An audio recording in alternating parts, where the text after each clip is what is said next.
Hi, eighth grade. So we are going to start a new project this week, and this is also going to be a 2-week project. This week, we're just going to be doing the planning stage of this project. We will be doing research for photographs that you'll be using next week, as well as figuring out what exactly you're going to want your final image to look like. We're going to learn about a new artist that's named Kevin Peterson. That's why this project is called the Peterson Portraits. As we go along this week, if you have any questions, please reach out to us and make sure that you're getting caught up on your work. All right, let's get started. Kevin Peterson is a contemporary artist. That means that he is currently still working as an artist as we speak. Our objective is to learn about Kevin Peterson and plan a portrait in his style. On the left, you will notice that there is a portrait, and this is one of his. It looks like a photo, but it's actually a painting. He is known to paint in the style of hyper-realism. We are not going to paint our images. We are just going to copy the style of his planning process. What he does is he plans out his images by putting different things together in Photoshop.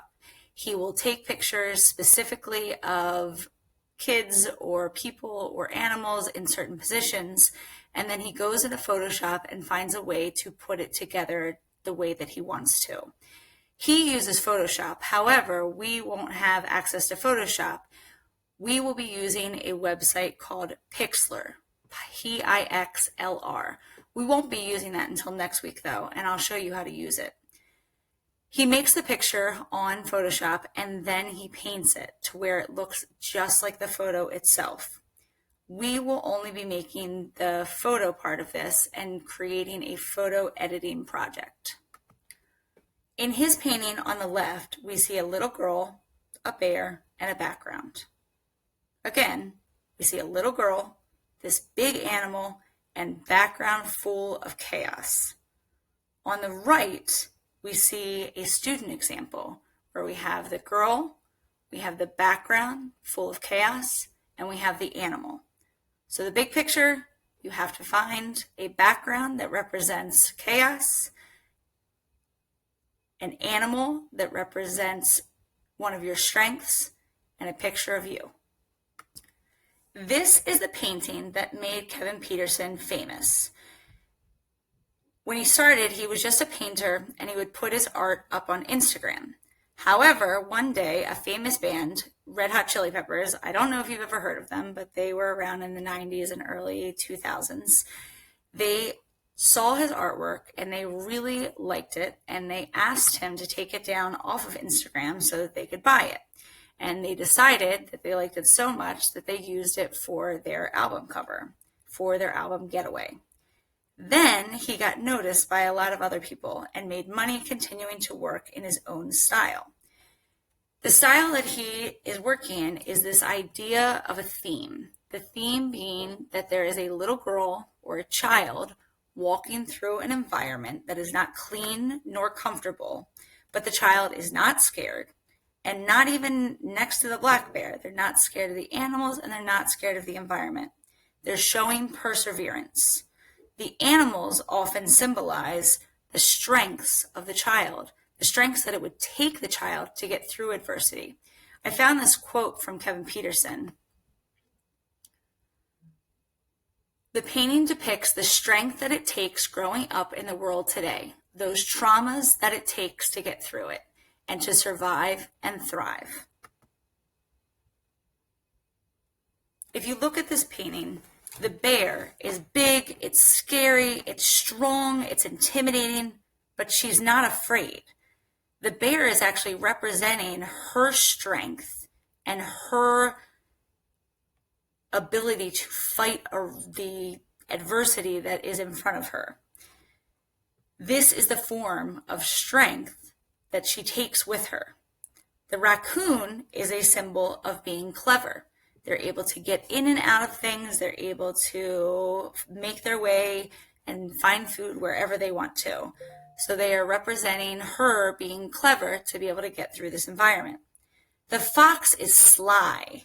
She's using this sly ability to get through her environment and overcome the challenges in front of her. And the raven on the post is a representation of intelligence. These are symbolic animals trying to help the girl get over her adversity. The first thing that you will have to research and find is a picture to represent your background. What is your personal background? How can you show symbolically something you are trying to get through or about to face? Something you need to overcome.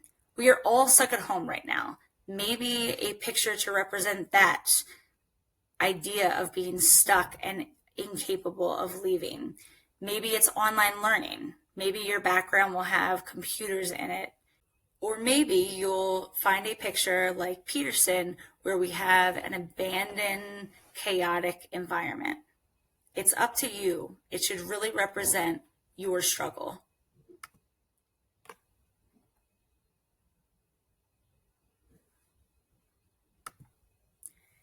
Here's another Peterson painting. This is a painting of a child surrounded by these animals in an environment with fire, trash, it has bones, it has graffiti on the walls.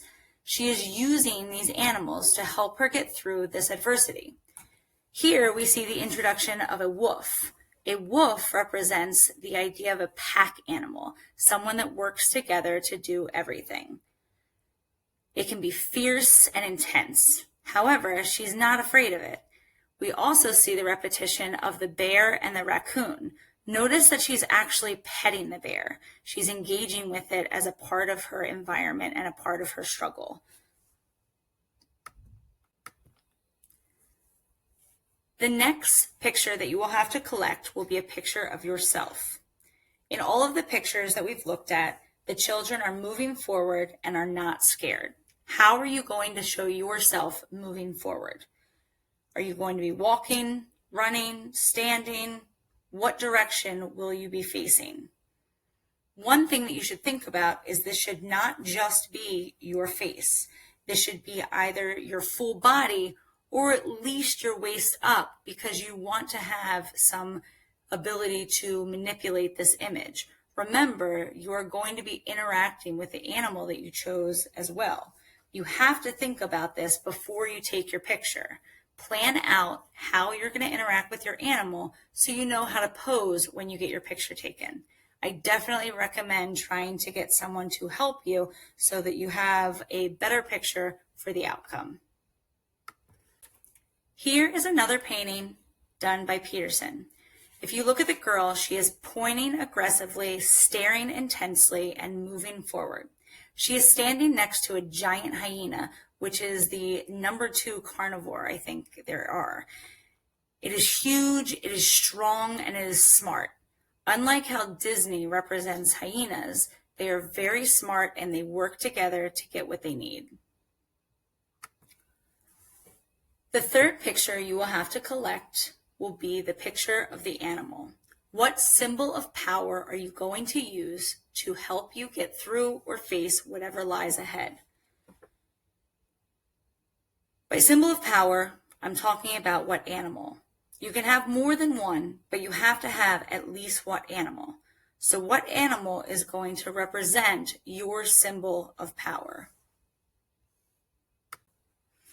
Here we have a girl walking through an abandoned lot with a polar bear behind her. She is not afraid. She is using the strength of the polar bear to help her get through this environment. Think of an animal that can symbolize you and your strengths. If you're not sure, then I've attached 3 different spirit animal quizzes in your assignment document.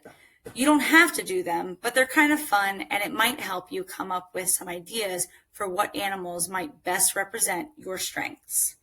You could also use a Google search and look up different strengths that you have and connect them to animals. All right, so here is the general plan. For the background, you need to find and save a picture that represents your struggle. You can search on Google Make sure you find a high resolution picture and save it on your drive. Then you're going to take a picture of yourself with a digital camera. Think about what picture you are going to match it with for the animal and make sure that you pose accordingly. You want to make sure that it's easy for you to set it up next week together. And the last picture is the animal. It represents the strength of yours. For example, if you want to represent yourself as intelligent, you just Google search intelligent and you're going to find a bunch of different animals that connect with that characteristic. I want to show you some student examples. Here is one where we have a boy and a bear and a chaotic background, similar to what we saw in Peterson's paintings. Now, one thing I'll note is that the student did not do a great job of week 2's assignment of the working in the Pixlr to try to put the pictures together. So I would definitely want yours to be a little bit neater, but he does have the right example. He has the person, he has the beast that represents the strength that he has, and he has the environment that he is trying to get through. Here is another example done by a student. You'll notice in this one that the boy is actually petting the lion. He knew when he took this picture that he wanted that to be the case. He found the pictures of the lions and he thought about the idea, so when he got the photograph taken of himself, he already had the plan and he knew the pose. I recommend being prepared and knowing how you need to pose, which way you will be facing, if you're facing forward or to one of the sides, and if you're interacting with the animal, how do your arms or your legs need to be. This one is similar to the last one. We have the two lions, we have the fire in the background, slightly different than the other one. It's a little bit more zoomed in and more abstract. The one thing I want you to take note though, the picture in the front is actually a drawing. We want you to stay away from picking drawings because we want this to match the hyper-realist style of Kevin Peterson. If you could look for photographs and find only photographs, it would be the best bet. Here's the picture we looked at in the beginning. You'll notice that the green highlight around the girl is similar to the one that we saw with the boy and the bear.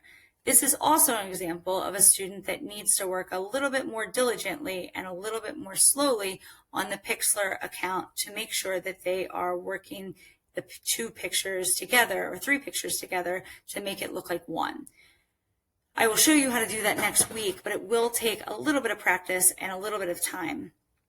If you look here, she did a fantastic job of setting up the pose, however. The owl has been cut out beautifully and has no green around it or almost no green around it and is perched on her hand perfectly. This is the kind of outcome we are looking for. We want to have some sort of interaction. You can have more than one animal, but if you can get an example like this where you have the matching poses, we're going to be really happy. I like the backstory on this one. This boy said that he thought that his humor was what got him through everything. He could laugh it off and move on. So when he was thinking about what animal best fit for that, he thought of a monkey. By including the monkey, he really showed his personal connection between the idea and was very honest about himself and how he goes through life. I really appreciate that. And yes, that is his pointer finger sticking up, I promise. All right, to recap for this week, you're going to fill out your brainstorming in the Peterson portrait planning document on slides 4, 5, and 6. You will then take a photograph of yourself and save it to your Google Drive. You will find your background picture and save it to your Google Drive. And you will find your animal picture and save it to your Google Drive. You will then take all three pictures and attach the photos to the planning document on slides 8, 9, and 10. Let me quickly shift over and make sure that you know what to do on the document. So I'm going to go over to my planning document, and it looks like this. Page 2 reminds you of the three main things that Kevin Peterson included in his artwork. the background of chaos, the main character moving forward, and the animals symbolizing the characteristics or strengths of the main character. For this week's goal, again, you are just going to gather the pieces for your final artwork. Before you can do that, I want you to answer these 3 questions. They will define how you are going to take your pictures and what pictures you're looking for. You can type right into the file. Here are the 3 animal quizzes that I talked about earlier. You can click on these links and go to them to enjoy yourself and kind of figure out what you do connect to when it comes to animal symbolism. Then, once you have your 3 pictures saved on your drive, you are going to attach each of them on these slides. So you will attach your background photo on the first slide, your photo of yourself on the second, and then on slide 10, the last slide, you will insert the photo of your animal. If you have any questions or need anything from me, please do not hesitate to ask. Make sure you're getting caught up on your work and make sure that you reach out. Have a great week, guys. We miss you.